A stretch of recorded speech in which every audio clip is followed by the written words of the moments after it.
when people find out, oh, well, that dude's a felon? Oh, is he dangerous? Mm-hmm. Should we be worried? Should we trust him? Should we let him around? And people aren't willing to ask the questions, well, how did that happen? Because they're afraid to hear the answers. Or they're awkward. They think, well, I don't want to upset him. I don't want to bring up bad stuff, because nobody wants to bring up bad stuff. Nobody wants to talk about eating disorders. Nobody wants to talk about killing themselves. Nobody wants to talk about how their family or children died. Nobody wants to talk about how they got to prison. So why don't we want to hear those conversations, though, when we are at an epidemic that almost everyone knows someone that died of an overdose? Like our kids are killing themselves at the younger and younger ages every single day. We have to have these conversations in order for statistics to start changing and for people to start living lives that they actually want to live. So how come we're all complaining and saying we want to do something and repost this on Facebook, but nobody's actually doing any type of work? Like, that's what this is about. 1 minute remaining.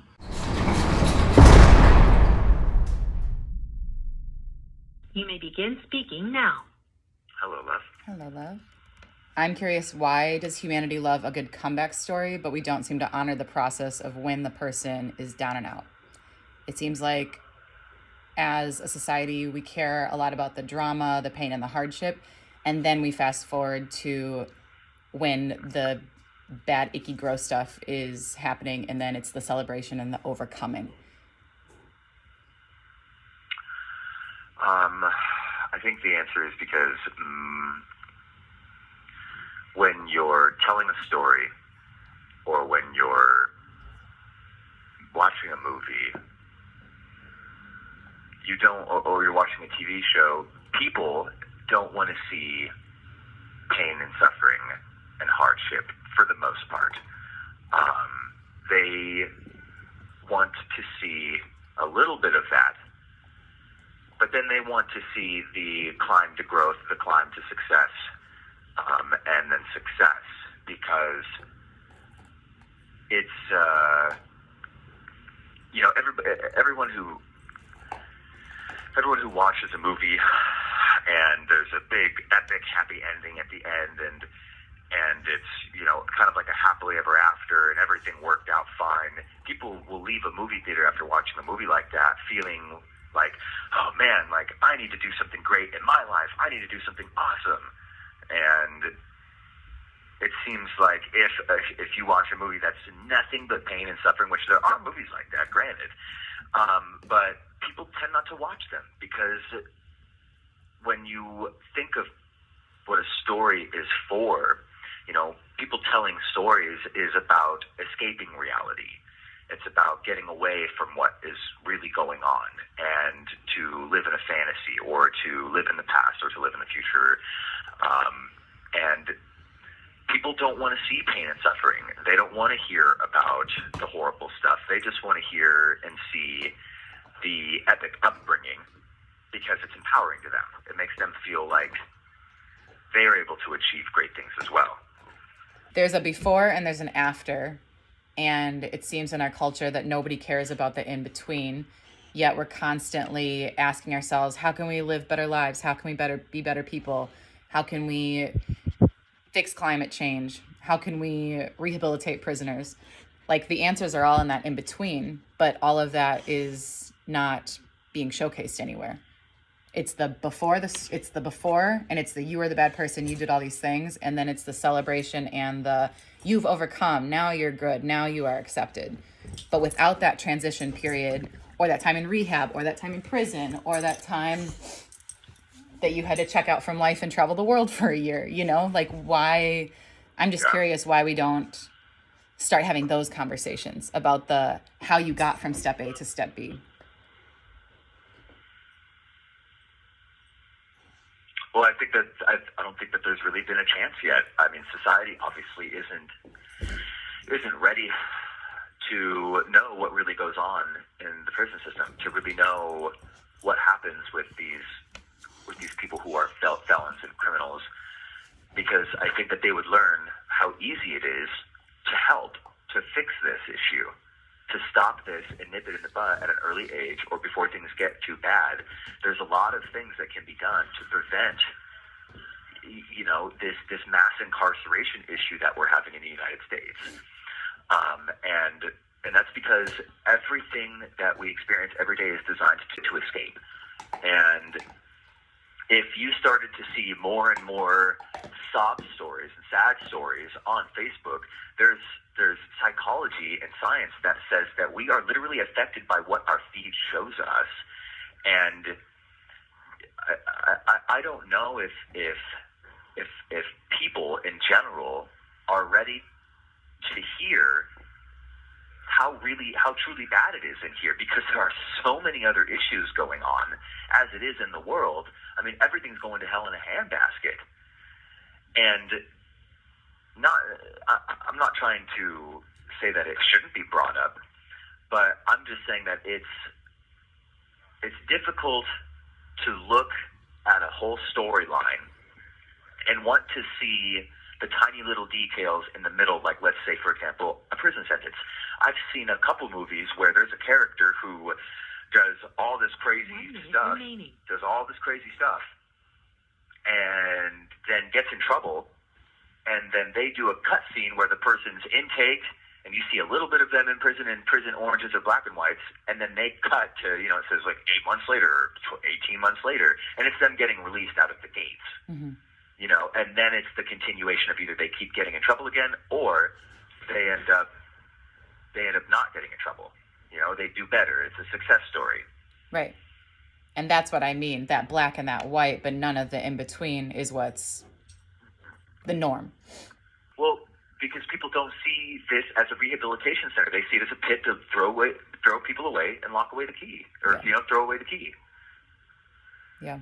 They don't see a prison system as rehabilitation. They see it as a punishment. They just want to put them away somewhere where they can't see them and hear from them, and then forget about them. I hear your question, and I understand it. But I think that the answer is, I think that it's so simple that it's difficult to find a rational solution or another way to get around it. You know what I mean? Like, when you ask the common person, what do you think prison is for? They say, well, it's to lock away dangerous criminals. And then if you ask, you don't think that it's to help them be better, to help them rehabilitate and let them back out? I mean, you're going to get I don't know, probably not, maybe, yes. Mm-hmm. And that's just because of lack of exposure. When people find out, oh, well, that dude's a felon? Oh, is he dangerous? Mm-hmm. Should we be worried? Should we trust him? Should we let him around? And people aren't willing to ask the questions, well, how did that happen? Because they're afraid to hear the answers. Or they're awkward and they think, well, I don't want to upset him. I don't want to bring up bad stuff, because nobody wants to bring up bad stuff. Nobody wants to talk about eating disorders. Nobody wants to talk about killing themselves. Nobody wants to talk about how their family or children died. Nobody wants to talk about how they got to prison. Nobody wants to talk about that. And it's the same reason why nobody wants to see a story about a guy who just keeps going to prison and then hopefully maybe gets out. Okay, but why don't we want to hear those conversations, though, when we are at an epidemic that almost everyone knows someone that died of an overdose? Like, our kids are killing themselves at younger and younger ages every single day. That eating disorders are starting as young as like 6 years old. Girls that are age 10 are already dieting 90%. Like, we have to have these conversations in order for statistics to start changing and for people to start living lives that they actually want to live. So how come we're all complaining and saying we want to do something and repost this on Facebook, but nobody's actually doing any type of work? Like, that's what this is about.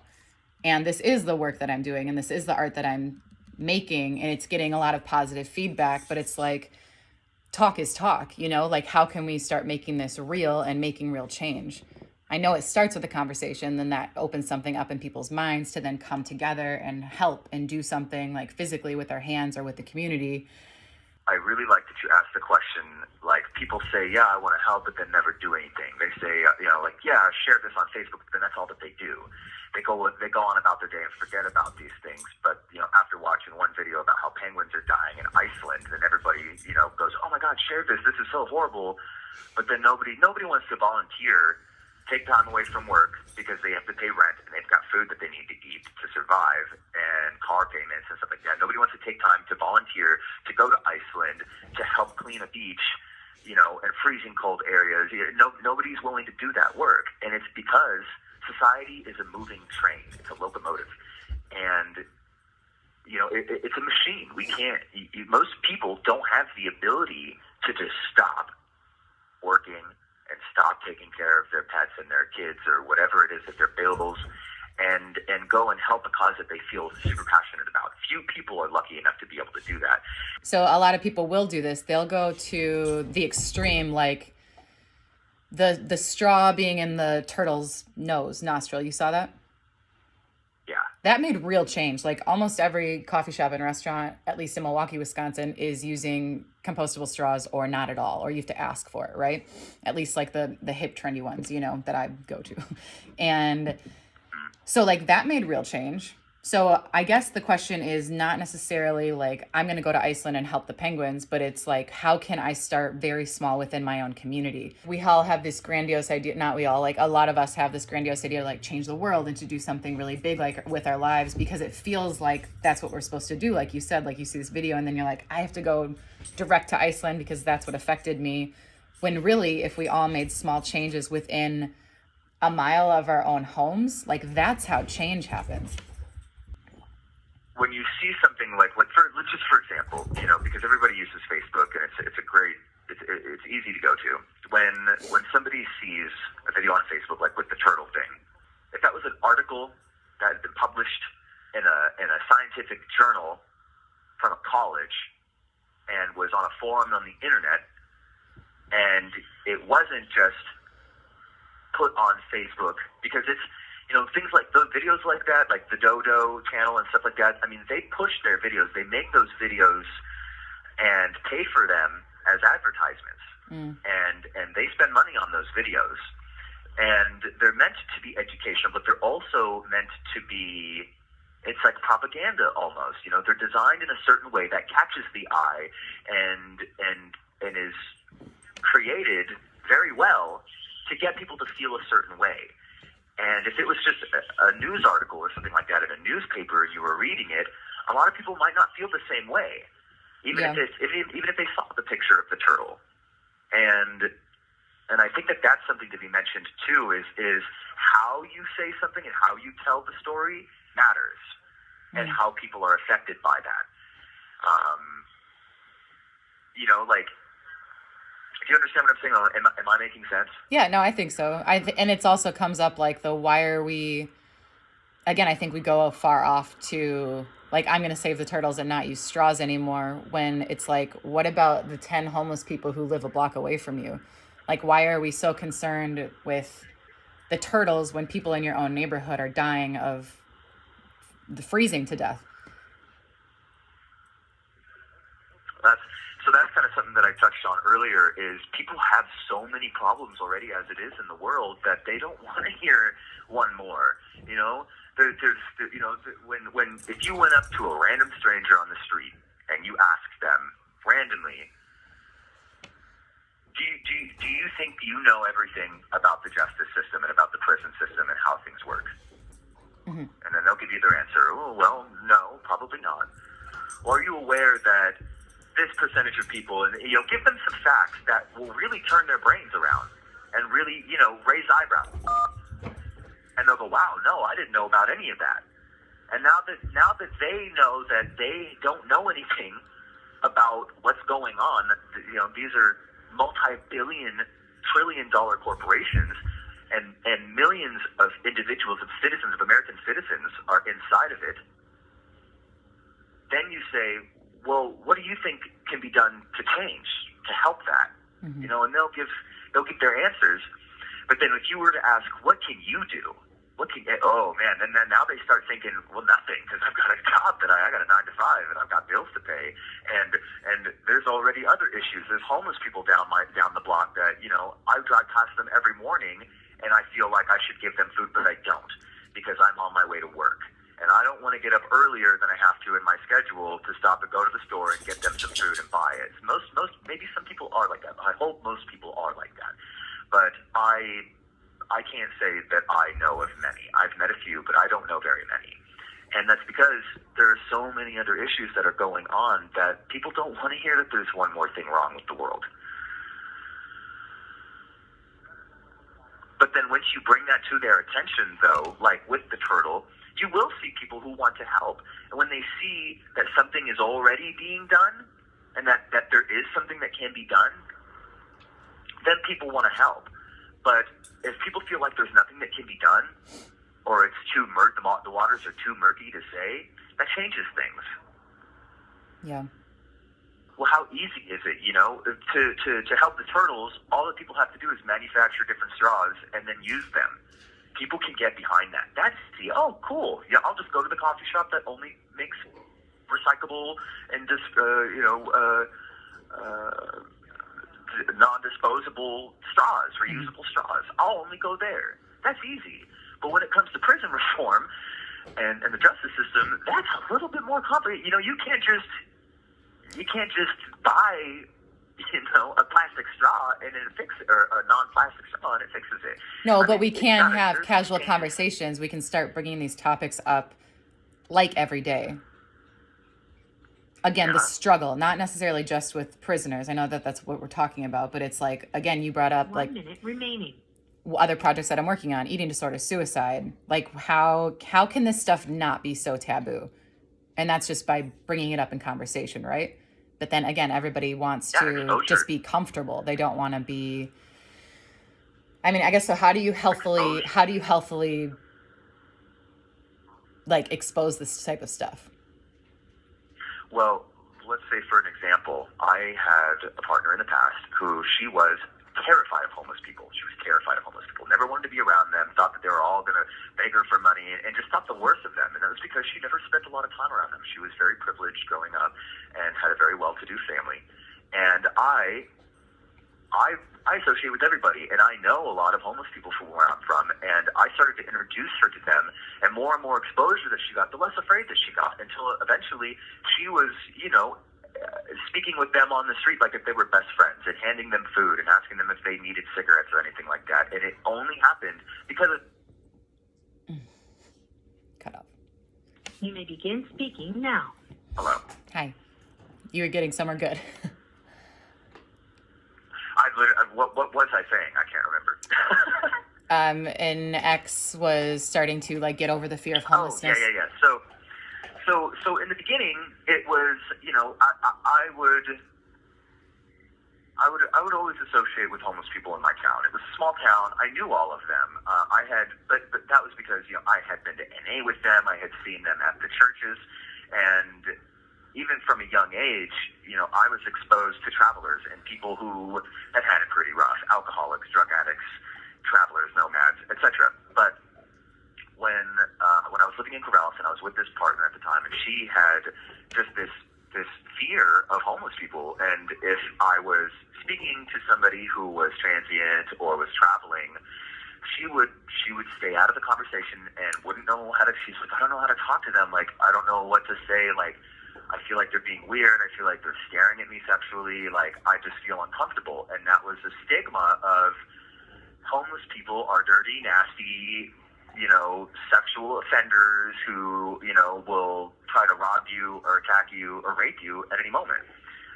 And that fear had been passed down by her parents, who, when they would walk past a homeless person, let's say, they would, pull them away and go, no, don't go near them. And that's what teaches a kid to think, oh, well, shit, they're dangerous? Oh, crap, okay. And that, could really affect a child for the rest of their lives, like it did with this partner in particular. And so when she started to come around, it was a slow process, because I would have to convince her. I would say, listen, he's all right. He's a good dude. And no, he doesn't think like that about you, and he would never hurt a fly. Like, this guy, he's got a dog, and he's just trying to live a life. He's a veteran, or he was a drug addict in the past and has moved beyond drugs, but now doesn't know anything but homelessness. He can't work a job. He doesn't have any work skills, blah, blah, blah, blah, blah, etc. But eventually it got to the point where, I would call her and say, hey, what's up? I'm off work. Do you want to meet up? Yeah, I'm over here. Okay. And I show up, and she's out front of the place talking to a couple homeless people sitting on the front porches, asking them if they need any food from inside, or if they need cigarettes or anything like that. And that was a progressive. It took about a year for that progression to happen. But eventually it got to the point where now, and I'm not with this person anymore. Now they're never afraid of homeless people now. This person openly speaks to homeless people and tries to help them at any chance that they get, and it's only because of exposure. It wasn't because you read a bunch of forums or watched a bunch of videos on YouTube or anything like that. It was literally just being around somebody who was comfortable with that. And so I think the answer to this issue is, how do we create more exposure? Well, we've got to find people who are interested in it and say, come with me. Come listen to this conversation I'm going to have with this person. Come with me to these meetings. Come with me and watch this video of this person I had a conversation with, or listen to this audio I had a conversation with who was a felon. Watch these videos, and then it'll change how people look at a felon. When you take 5 felons, all for different charges, and you just have a conversation with all of them, because they're people. You put this label on people: homeless, felon, drug addict, politician. We put these labels on people, and we instantly think, oh, okay, I know what that means. And you have a predisposition on how you're supposed to feel about that person without even knowing who they are. And to have a conversation with those people more and more and more, to bring it more to the light, is what's going to change it. And this is where it starts, right here, having these conversations right now and making people think about it, and getting more people involved. And the more people that you can get involved, the more ears will hear it. You tell one person, that one person might tell 5, and then those 5 people might tell 5, et cetera, et cetera. So then how do we safely expose younger generations, like children, to the ideas like prison sentences, felons? Cyrus, he's literally standing on the nightstand where the camera is and licking me. Hey, get down. So how do we expose ideas like stop being afraid of every single criminal, like look homeless people in the eye, don't automatically assume a drug addict or a felon or a convict, whatever, like the danger that's associated? Like, how do we have safe and open conversations with children about these topics so that it can open their minds, so that they don't turn into someone like your ex who is afraid of homelessness? Like, how do we start breaking these barriers younger and younger so we raise empowered, intelligent, compassionate humans? Before I answer that question, I want to ask you the question again. Why did you say safely expose them to it? What made you say that as a knee-jerk response? My sensitivity to responses I've gotten from this already. I think that being blunt and just like being like open about it, I think that's the best way. But I'm not a mother. I don't have kids. So I don't know how I would feel. I don't know how I would feel if that was happening to my kid, or that they came across something. I mean, I don't know. Like, social media scares the crap out of me. Like, after watching Euphoria, Well, I promise you, bending the truth and lying to children is the worst thing that you can do. That's what I said. I want to be blunt with my kids, but I don't know if I can speak on that because I don't have children. Well, as an adult, you have a responsibility to lead children into the proper types of conversations. They don't know how to ask and articulate what they think, and they can take answers and mold them and change them. And so when a child asks, well, is that person dangerous? Is that person going to kill me? You answer those questions, and then you move them more towards, you as a parent, or a babysitter, or a caretaker, or a step parent. It's your responsibility to then engage a conversation about it. And when they ask questions like that, just like if they ask a question about sex, you want to start a conversation. You don't just want to let them ask questions, because of course they'll just ask silly questions. You've got to direct them into having a proper conversation about it that they will understand. And you as a parent, that's your job to do that. You're raising a little human that's going to be an adult someday and is going to have these opinions that you have given them. They learn these things from you. And so it's your responsibility to change the conversation and say, listen, not every criminal is gonna hurt you. Not every person wants to kill people. that's in prison. Some of them are in there for drugs, and then it's going to say, oh, well, what are drugs? And you have to have a conversation about that, which you should be having conversations about that from a young age. At least 10 years old, you need to start talking about these things because they are so prominent in our current society. And for children, the generations are getting younger and younger when they're starting to have sex and do drugs and get involved with crime. And if they don't know that what they are doing has severe consequences for themselves in the future, I mean, it's the blind leading the blind. And so when you think about how to approach a child with this topic, you know, that's really individual. You know your child, you know, you know how they respond, but there is a way to teach children about the prison system and about incarceration and about felons and being a criminal in a healthy way that is constructive. And you do that by telling the truth and answering questions, no matter how silly that they are. You answer those questions because a child's brain is made to express and is made to question. They're little sponges. And what they want is to ask questions because they want those questions to be answered. They want to learn. And so when it comes to talking about criminals and felons, if you start skirting the truth and avoiding these questions, they're going to know. They're going to remember that, and they're going to reflect that in the future. That's what makes people think that it's okay to lie about things and to ignore issues, because parents do that in the first place. And so, I mean, it's going to be a cognitive development revolution. It's going to be huge changes in parenting that will change that. And it starts right here, what we're talking about. Yeah. Not avoiding truths, not pulling our children away from people. You know, if you think your child is truly in danger, if you really think that your child is in danger, then that's different. If somebody is acting erratic and they are expressing confrontational and offensive gestures and they seem like they might harm you, that's one thing. Mm-hmm. But most of the time they're just sitting down on a street corner drinking beer, you know, talking to each other, smoking cigarettes. And a child needs to see the worst. A child needs to know that there is pain, that there are horrible things in the world, because then they will ask questions, well, how did that person get there? How does that happen? But then this is what people say. They say they're not as lucky as you, sweetheart. And then they kiss them on the forehead and move on.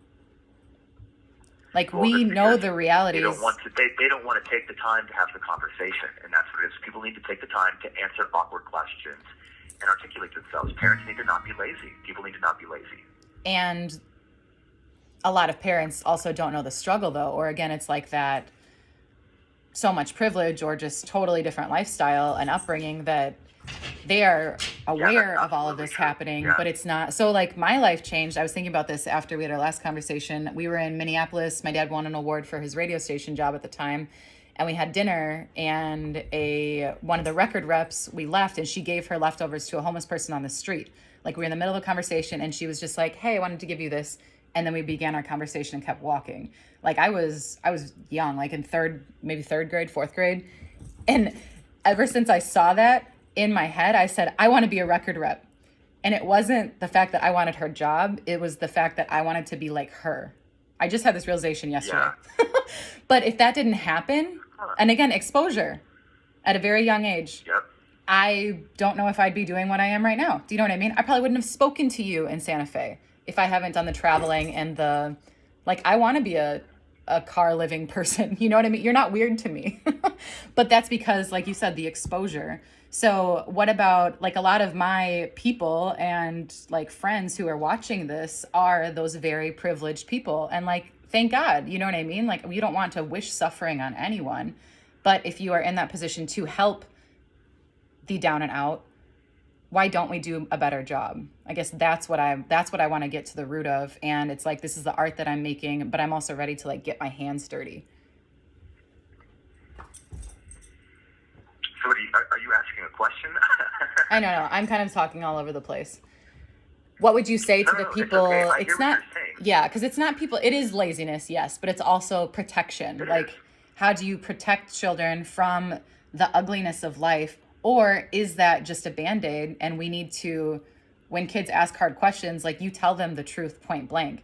If someone like you see, like what if you saw a drug addict or a homeless person on the street, like injecting heroin into their arm? Would you let the kid watch and ask questions, or would you cover their eyes and then explain to them, like, I don't know the answer. 1 minute remaining. Well, think about a car accident when you're on the freeway. Let's say that you saw a car accident in front of you, and this happens a lot. You see a car accident in front of you, you have a choice now. You can either stop and help those people and give your statement and what you knew happened, or you can keep driving, right? And you saw it. You're exposed to what happened. You saw it, but you have a decision. You either keep going because you got stuff to do, or you stop. But now, what about the people who didn't see the accident? They're a mile back, and as they come up, they just see the cars pulled over. You know, in their minds, they didn't see what happened. They don't know how it happened. They see the damage, and they see how bad it is. But they know, I don't know how to fix that. I don't know what am I going to do? Yeah. I'm not going to do anything. I might make it worse. So they keep going. This is kind of the same thing. Totally. There are no answers. I love you. I love you.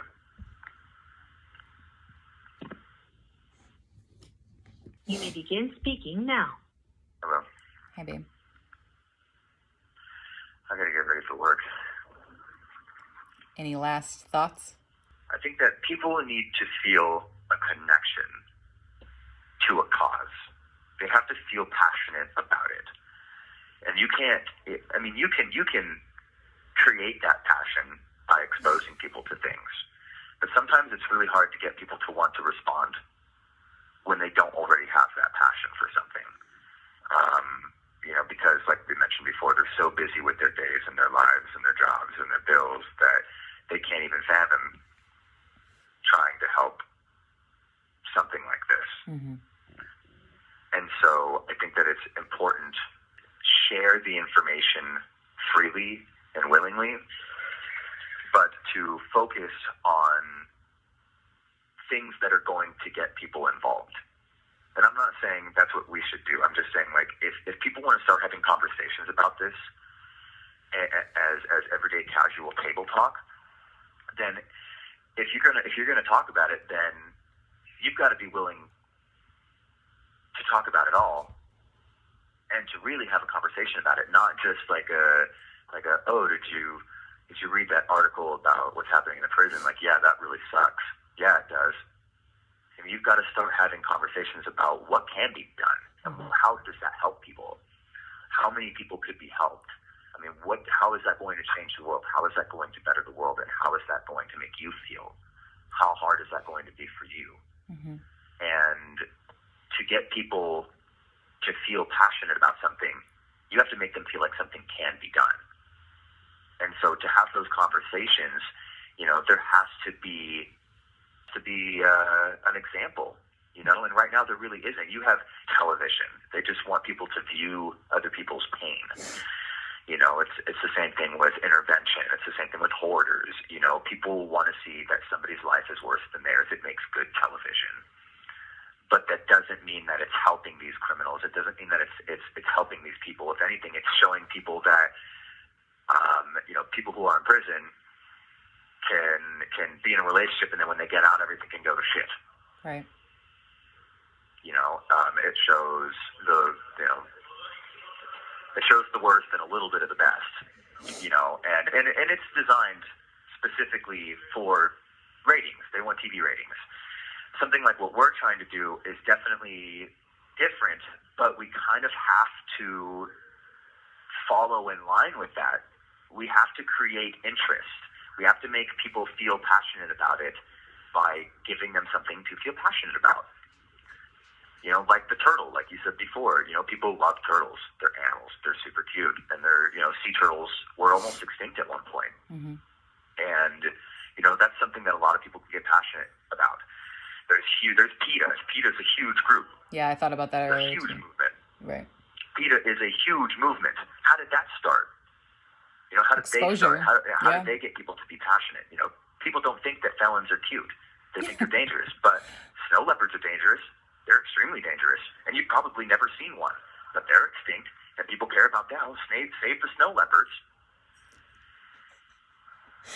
Oh, I love you. You're right. I love you too.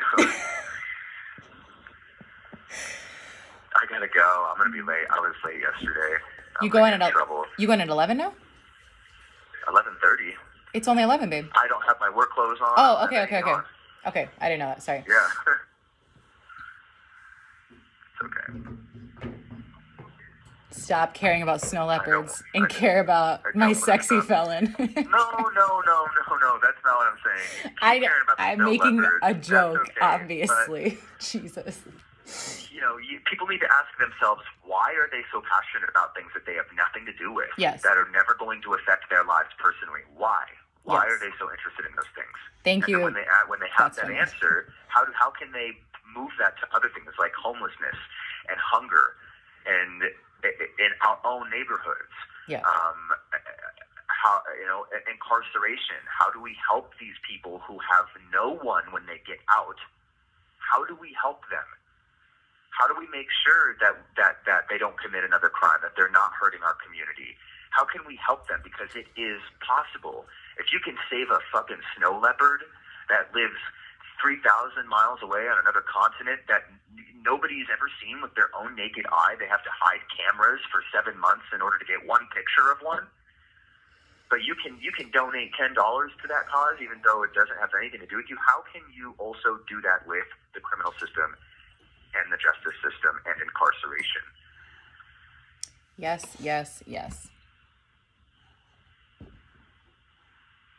I love you. I love you too. Have a good day at work, okay? I will. Be safe today, okay? Yes, we will. I love you. I'll call you later. too. All right. Bye, sweetie. Bye. I'm coming into this talk this morning after posting something about the quote, "Be who you needed when you were younger." And I'm also making a film about eating disorders, and it has a heavy theme of suicide prevention. And that's been my struggle. And then I'm making art about that. And then I meet Sebastian, and then he goes to prison. So it's like I'm in this whole other cycle of my version of struggling, which is always like, I'm not good enough, I'm not worthy enough, and I easily fall trapped to victimhood mentality.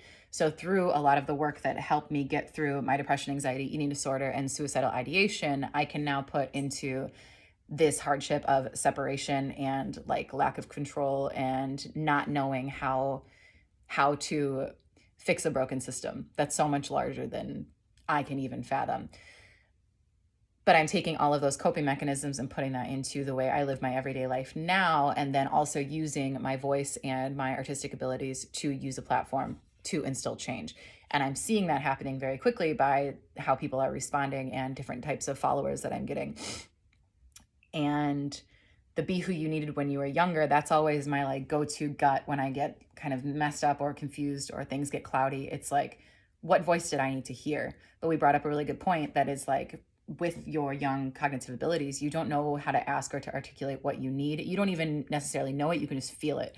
And then after a lot of therapy and getting, growing up and traveling and living life, you know, just time is passing and you're learning constantly.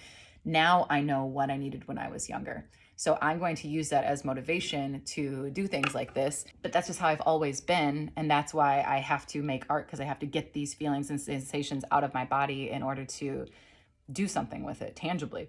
But that's how a lot of us are, whether you're an artist or a carpenter. You know, it's like everybody has, maybe not everybody, I don't know, because I don't know what it's like to be in your head.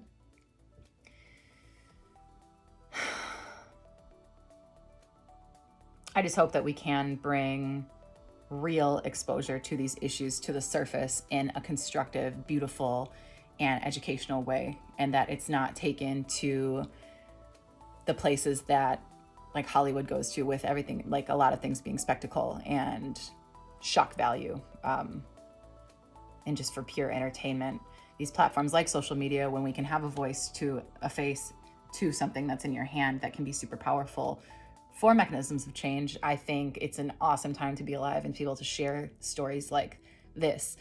And I just hope that this can spark conversations throughout, and then we can all collectively start to change the stigmas that you might attach to anyone with addiction problems or